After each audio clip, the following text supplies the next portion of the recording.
Last week, the Republican Party chairman, Reince Priebus, best name in American politics, went on Bloomberg television and called the idea of a Republican war on women fiction. He said the idea of a Republican war on women was analogous to a Republican war on caterpillars. So he made an analogy in which women are caterpillars. Caterpillars, by the way, are bugs that have lots and lots and lots of really short legs. In addition to the women are bugs thing, the Republican Party spokesman inveighed not against the use of the word women in the GOP war on women, the way that Reince Priebus did. The spokesman instead, decided to be upset about the first word. He decided to be upset about the use of the word war. He called the use of that word war bordering on unpatriotic. Which is amazing, since the party he is the spokesman for has accused President Obama of waging war on everything from coal to Appalachia to Mexico and, naturally, to women. And the campaign for the party's likely presidential nominee, Mitt Romney, is constantly accusing President Obama of waging war on everything from carbon dioxide to free enterprise to the Catholic Church. It is a little rich that Republicans, the National Republican Party, has now decided that using the word war in a political metaphor is very offensive to them all of a sudden. But today, the Republicans' bad messaging on the whole war on women thing got even worse. Today, the top Republican in the United States Senate, Minority Leader Mitch McConnell, addressed the war on women charge in an appearance on a local radio show in his home state of Kentucky. Listen. Talk about a manufactured issue. There is no issue. Senator Kay Bailey Hutchison and Kelly Ayotte from New Hampshire and Susan Collins and Olympia Snowe from Maine, I think, would be the first to say. Lisa Murkowski from Alaska, we don't see any evidence of this. Senate Minority Leader Mitch McConnell calling the Republican war on women a manufactured issue. And if you don't believe him, just ask a lady Republican. Just ask Senator Kay Bailey Hutchison about this supposed war on women. Ask her. Planned Parenthood does mammograms. They do so much of the health care, the preventive health care, and if they're doing that, then we need to provide those services. Absolutely. Senator Kay Bailey Hutchison speaking out against her own party's attacks on Planned Parenthood. A big part of the reason people say that the Republicans are waging a war on women, those attacks on Planned Parenthood. In that statement, at least, she was not exactly backing up Mitch McConnell's point there. Okay, how about Olympia Snowe, maybe? Olympia Snowe, she was also on Senator McConnell's list of lady Republicans who he says will debunk this war on women myth. Last month, Olympia Snowe voted with the Democrats against the Blunt Amendment to roll back access to contraception. And just last week at a Women's Campaign Fund event in New York, she said this about the birth control battle being waged by her party. She said, quote, "I feel like it's a retro debate that comes from the 1950s. It's sort of back to the future, isn't it?" Okay, moving on down Mitch McConnell's ladies who will back me up list. What about Lisa Murkowski, the Republican senator from Alaska? Senator Murkowski, you may remember, voted for the anti-Contraception Blunt Amendment, so she was with McConnell on that. But then she admitted publicly that she regretted the vote. She would like to take that vote back if she could. Still, though, according to Mitch McConnell, her colleague and minority leader in the Senate, if we were to just ask Senator Lisa Murkowski about this supposed Republican war on women, she would say she sees no evidence of any such thing. This is not a hypothetical. Turns out somebody did ask Senator Lisa Murkowski about the Republican war on women just a few days ago, and this is what she said about it. This is not only discussion in Congress, but you've got presidential wannabes that are talking about whether or not contraception is good, bad, indifferent, wrong. Women feeling that the party that I have chosen to affiliate myself with, the Republican Party, is ignoring their concerns, is causing them to feel like the rights that they believe were settled a long time ago are now being threatened, possibly eroded. Let me ask you this from just a strategic and tactical side of thinking. Aren't the Republicans maybe stepping into a trap? And I mean, do they really?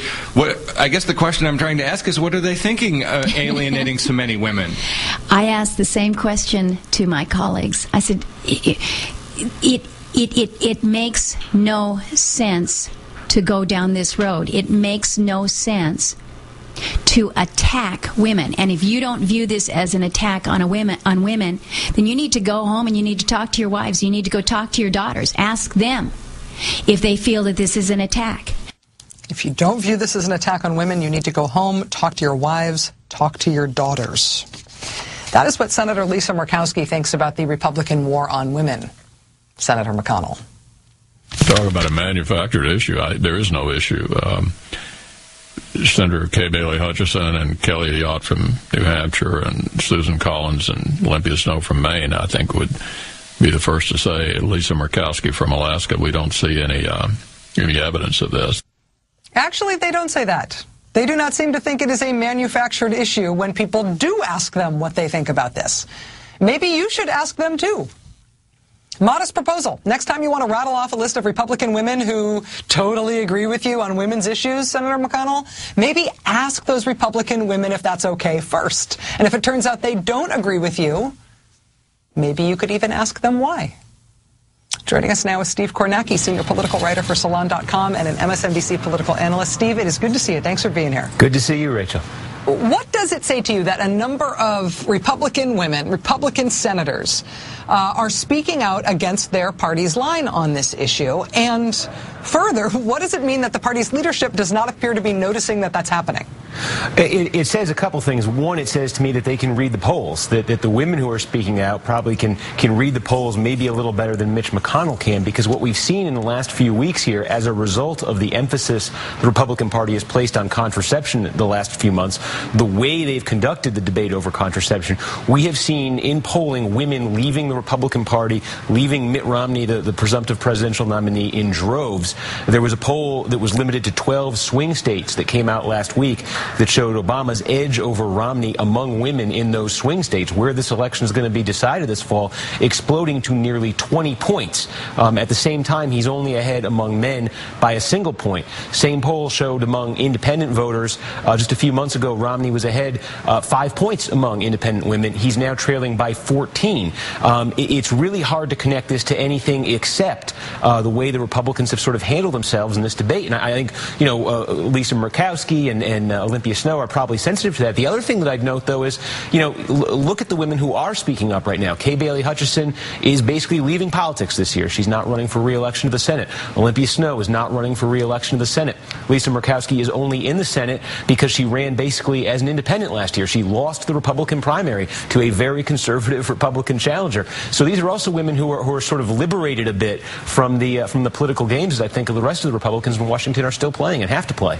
I think that is so smart in terms of looking at the individual circumstance of these women who feel like they can speak out. And that goes right to, I guess, the most important, pragmatic at least, political question here, which is whether or not this shift in position by the Republican Party, whether it's actually going to hurt them among Republican women, or whether this is only something that hurts them among independent women, potential crossover voters, potentially even some men who see themselves as being alienated by these issues and otherwise seeing themselves as in the center. Is this something that's really only for independent voters? Is it possible to be to the right of the Republican electorate on an issue like this? Yeah, well, I think it ties in, too, to sort of, the fate of moderate Republicans in general. I mean, the Republican Party for decades, like to sell itself as sort of the big tent party.